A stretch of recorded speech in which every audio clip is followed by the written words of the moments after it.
नमस्कार, मैं आचार्य अविनाश तिवारी आप सभी का स्वागत करता हूं। क्या आपने कभी सोचा है कि पूजा के समय कलाई में बांधा जाने वाला यह छोटा सा लाल धागा आखिर इतना महत्वपूर्ण क्यों माना जाता है? सनातन धर्म में इसे मौली या रक्षा सूत्र कहा जाता है। मान्यता है कि यह व्यक्ति की रक्षा करता है और उसे नकारात्मक शक्तियों से दूर रखता है।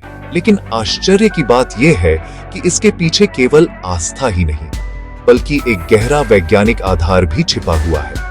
दरअसल हमारे शरीर की कलाई में कई महत्वपूर्ण नसें होती हैं, जो हृदय, मस्तिष्क और फेफड़ों से जुड़ी होती हैं। जब कलाई में मौली बांधी जाती है, तो यह हल्का दबाव बनाती है, जो एक्यूप्रेशर की तरह काम करता है और शरीर के रक्त संचार को संतुलित रखने में सहायक माना जाता है। लेकिन मौली का प्रभाव केवल शरीर तक ही सीमित नहीं है, इसका एक मनोवैज्ञानिक प्रभाव भी माना जाता है। जब किसी व्यक्ति की कलाई में मौली मंत्रोच्चार और सकारात्मक भावना के साथ बांधी जाती है, तो यह केवल एक साधारण धागा नहीं रह जाता। धीरे धीरे यह व्यक्ति के संकल्प, आस्था और सकारात्मक ऊर्जा का प्रतीक बन जाता है। जब भी वह अपनी कलाई में बंधी मौली को देखता है, तो उसे अपने विश्वास, अपने संकल्प और सकारात्मक विचारों की याद आती है।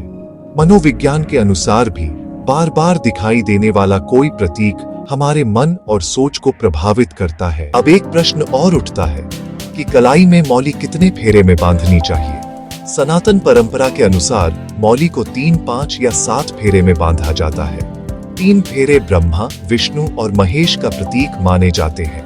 5 फेरे पंच तत्व पृथ्वी, जल, अग्नि, वायु और आकाश का प्रतीक होते हैं और 7 फेरे सप्त आर्षे और 7 लोकों का संकेत माने जाते हैं। इसीलिए पूजा के समय पंडित मौली बांधते हुए एक विशेष मंत्र भी बोलते हैं। येन बद्धो बलिराजा दानवेंद्रो महाबला तेन त्वाम प्रतिबद्धनामि रक्षे मां चल मां चल।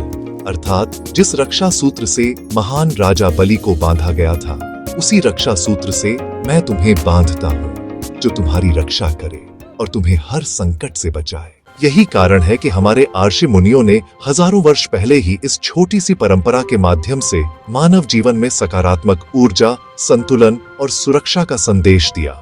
इसलिए अगली बार जब आप अपनी कलाई में मौली बांधें, तो यह समझ लीजिए कि यह केवल एक धागा नहीं है, यह आस्था, विज्ञान और सकारात्मक सोच तीनों का अद्भुत संगम है। इसी संदेश के साथ अपनी सनातन परंपराओं को समझिए, अपनाइए और आने वाली पीढ़ियों तक पहुंचाइए। जय श्री राम।